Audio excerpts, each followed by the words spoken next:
Hello সবাইকে, কেমন আছো তোমরা? দেখো আমার ছেলে আজকে কি পেয়েছে, চিপসের প্যাকেটে বেলুন।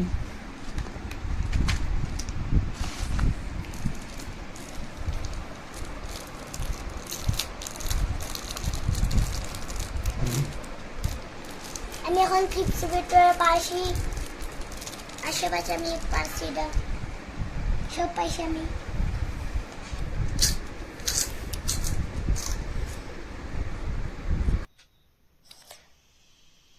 এই দেখো নন্দী মহারাজ আমাদের পাকের ঘরে ঢুকে পড়েছে।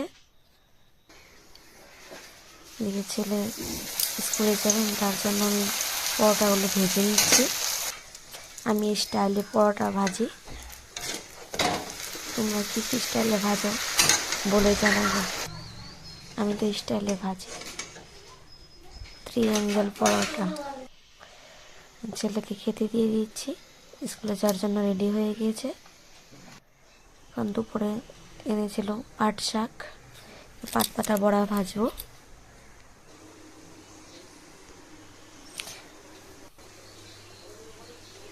বড়াগুলো আমি নিয়ে নিয়েছি, এখন ভেজে নিচ্ছি।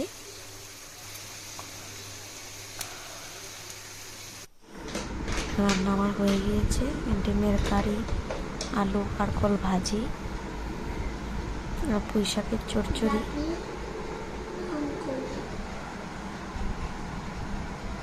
আর এদিকে আছে একটা স্পেশাল রেসিপি, পটল দিয়ে সর্ষে দিয়ে।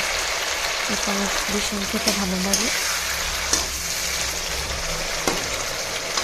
দুপুরবেলা নন্দী মহারাজ আমার পাকের ঘরে ঢুকে পড়েছে।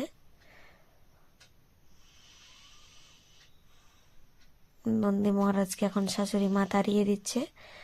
তারপরে ছেলে স্কুল থেকে আসার পরে দৌড়োদৌড়ি খেলছে তার দিদির সাথে। তারপরে বিকালে আমরা চলে গেলাম জগন্নাথ মন্দির। দেখো বিকালবেলা হয়ে গিয়েছে, কি সুন্দর দৃশ্য।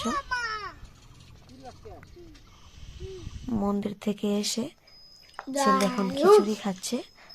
ঠাম্মি খিচুড়ি বানিয়েছিল, মজা। সেই খিচুড়ি খাচ্ছে এখন। অনেক টেস্টি হয়েছে বলে, ঠাম্মির হাতে খিচুড়ি বলে অনেক টেস্টি হয়, দারুণ বলছে। তুমি খাবেন, খাইলে আসুন আঙ্গ ঘরে। আমি মাছ রাত্রে নিজে নিজে রিডিং পড়ছে, আমাকে দেখাচ্ছে মা আমি রিডিং পড়তে পারি। M K F